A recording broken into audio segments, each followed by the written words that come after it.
Parties, of course, meeting for the first time in court today. It was about a 90-minute hearing. Judge Lehman responds to this order and he just slaps her down. A judge has now shut down Blake Lively's subpoena for the phone records of Justin Baldoni and Wayfair, saying they were overly intrusive. The judge chose to not impose the gag order on Justin Baldoni's attorney, Brian Friedman. Justin Baldoni may be relaxing and enjoying a wonderful time in Hawaii with his family, but he's effortlessly winning every court session without a hint of stress. Meanwhile, Blake Lively and her team are scrambling in desperation, running out of ideas as they struggle to keep up. Every argument they've presented has been swiftly shut down by the judge, and their frustration only continues to mount. Listen to me, Blake Lively. Tap out, call uncle right now. Please take my advice. Now let's dive into the absolute courtroom beatdown that Blake Lively and her legal team have been enduring, because this case is quickly becoming one of the biggest Hollywood legal disasters in recent memory. We're talking *5 major wins for Justin Baldoni, one after another, while Blake is still desperately searching for just one small victory to cling to. And guess what? She still hasn't found it. Let's rewind to how this all started. Blake Lively came out swinging, publicly accusing Justin Baldoni of harassment. Normally, an allegation like that is enough to send shockwaves through a Hollywood career. But Baldoni, he wasn't about to let his name be dragged through the mud.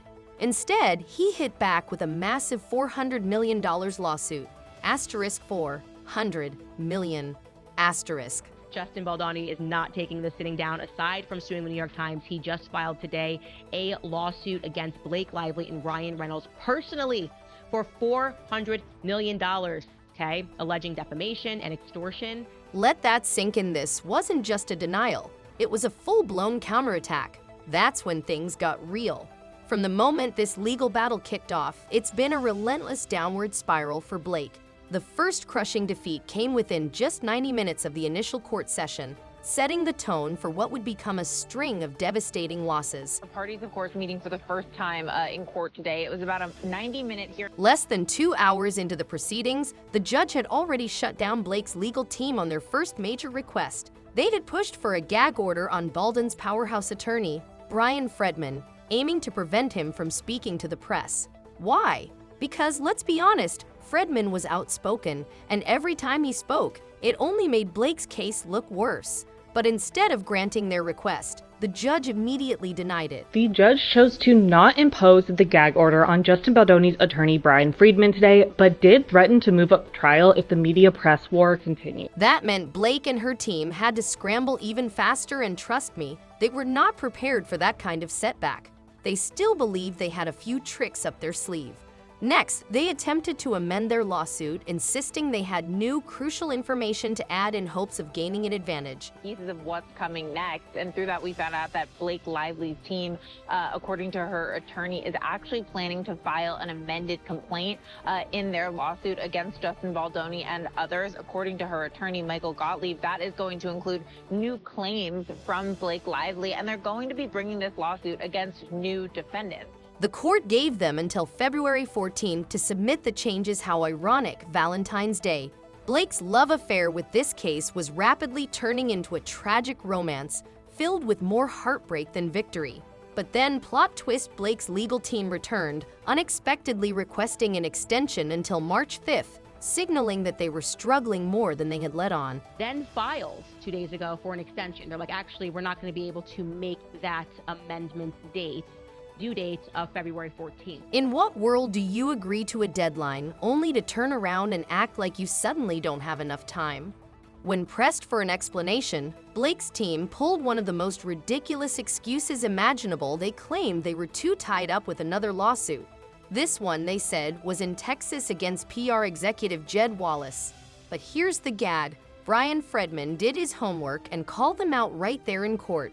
Turns out this so-called time-consuming Texas lawsuit had only been filed 2 weeks before they requested the extension. Lively parties conspicuously failed to mention is that the now pending litigation in Texas was precipitated by Miss Lively, who initiated legal action against Mr. Wallace in Texas state court on January 21st. Approximately 2 weeks before he filed his federal lawsuit in response. The court saw right through their stalling tactics. Judge Lemon, not amused. he flat out denied their request for more time. And instead of granting them the full month they wanted, he threw them a bone a single extra day, on a weekend no less. That was loss number 2.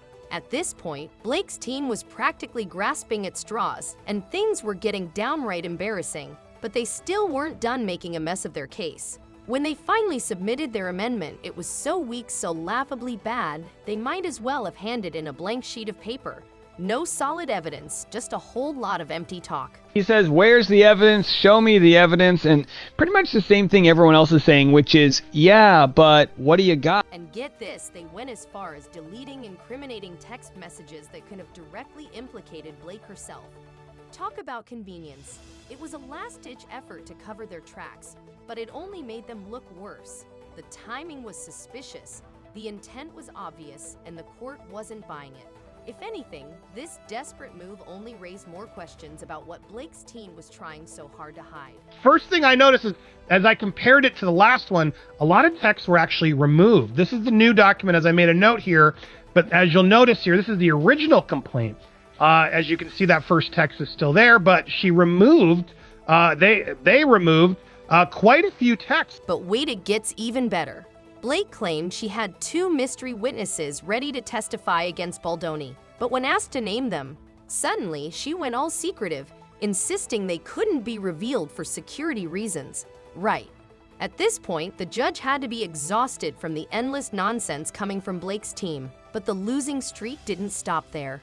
Next up was Blake's boldest move yet. She tried to subpoena Baldoni's phone records, demanding access to a staggering 2.5 years worth of data. Blake's team wanted all of Justin Baldoni and Wayfarer's phone records all the way back in 2022. And here's the kicker: during most of that time, Baldoni and Blake weren't even in contact. So what exactly were they expecting to find? It was a desperate fishing expedition, and the judge saw right through it. Without hesitation, he shut that down instantly, marking yet another brutal loss for Blake's team. At this point, their legal strategy was unraveling fast, and every move they made only seemed to backfire spectacularly. He said basically that Lively's subpoena was too broad for what she was looking for. He actually was quoted as saying that it was overly intrusive and disproportionate to the needs of the case. You could practically hear Blake's legal team frantically scribbling on their notepads, scrambling to figure out their next desperate move. Meanwhile, Baldoni's team was out here playing chess while Blake's team was still struggling with checkers. And then checkmate. Baldoni's team launched an entire website packed with receipts, video footage, documents, and undeniable evidence proving his innocence. It wasn't just a defense, it was a full-blown takedown, leaving Blake's case looking weaker than ever. Justin Baldoni's team launched a new website over the weekend, featuring an amended legal complaint and a 168-page timeline of events, including newly released text messages allegedly sent between the embattled stars of It Ends With Us, as well as Lively's husband, actor Ryan Reynolds. One alleged text from Reynolds to Baldoni expresses his excitement about It Ends With Us, writing, "This is gonna be incredible. I happen to adore you, Justin." When Blake's team realized the website was making their case look even worse, they ran straight to the judge, complaining that it was unfair and demanding it be taken down. But Brian Fredman wasn't having it. He reminded them that they were the ones who took this to the media, first running to Asterisk, the New York Times Asterisk, and every major outlet to spread their claims. So why was it suddenly a problem when his client fought back with actual evidence? The judge agreed, ruling that the website could stay up. Another huge win for Baldoni. And now, it's absolute chaos on Blake's side. They're scrambling, hiring new lawyers left and right, jumping from firm to firm, desperately searching for someone who can turn this sinking ship around. And just when you think they can't get any more desperate, guess what?